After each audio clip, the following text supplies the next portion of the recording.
Welcome to Books in Sum, your go-to for bite-sized book summaries.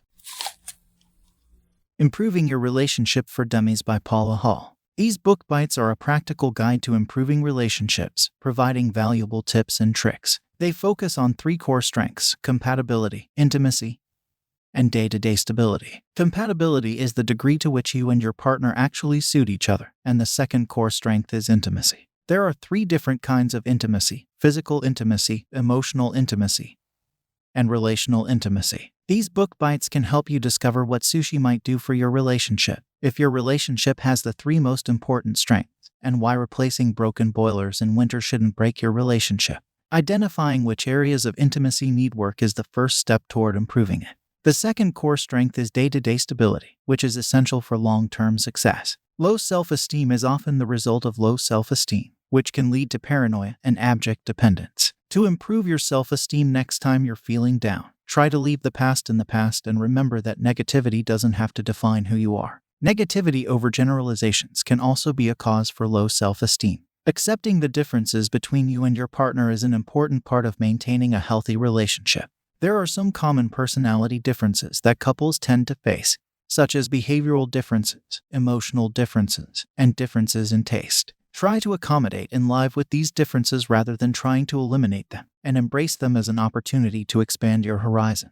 Be sure to spend quality time with your partner no matter how busy you are, and ask questions instead of resisting or condemning them. Accepting your partner's differences isn't just healthier, it makes your relationship more interesting, too. Spending quality time with your partner is vital, even when life starts to get hectic. It is important to separate things that are urgent from things that are merely important. Important things are those that impact your core values in life, while urgent things aren't always urgent. Quality time is important because it brings you and your partner closer together. A good indicator of quality time is that you are actively listening when your partner tells you something, and that you are giving your full attention. It is also important to schedule time for your partner in advance, as it is easier to remember a dinner or weekend getaway once it is on your calendar. To boost your relationship by boosting your love chemicals, it is possible to dose your morning coffee with P and dopamine. Having sex is a healthy and important part of any relationship, and it can be beneficial for both partners individually and for the relationship as a whole. Eating more protein-rich foods, such as meat and fish, as well as foods high in tyrosine, can boost dopamine and mood. Sunlight increases dopamine,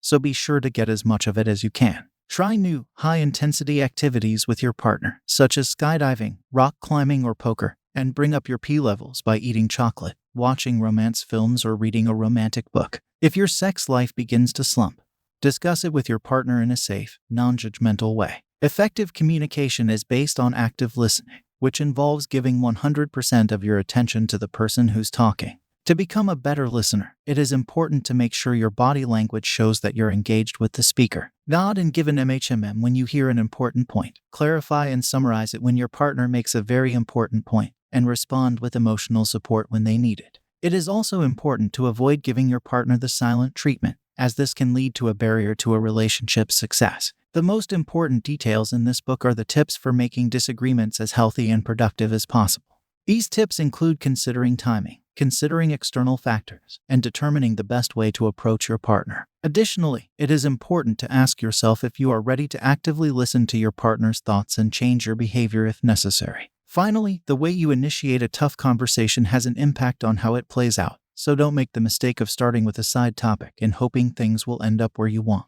An affair is an indication that something in your relationship isn't right, so it is important to look for the underlying problem that caused the affair in the first place. If you discover that your partner has had an affair, consider whether you might have been neglectful in some way. If you're the one having an affair, ask yourself why you're unsatisfied with the way your relationship is. Touch each other more and stay open to your partner's thoughts and feelings. Be adaptable and don't run away from problems. Maintaining a good relationship is about staying intimate, communicating effectively, and managing differences in a positive way. It is a lot of hard work, but it is worth it.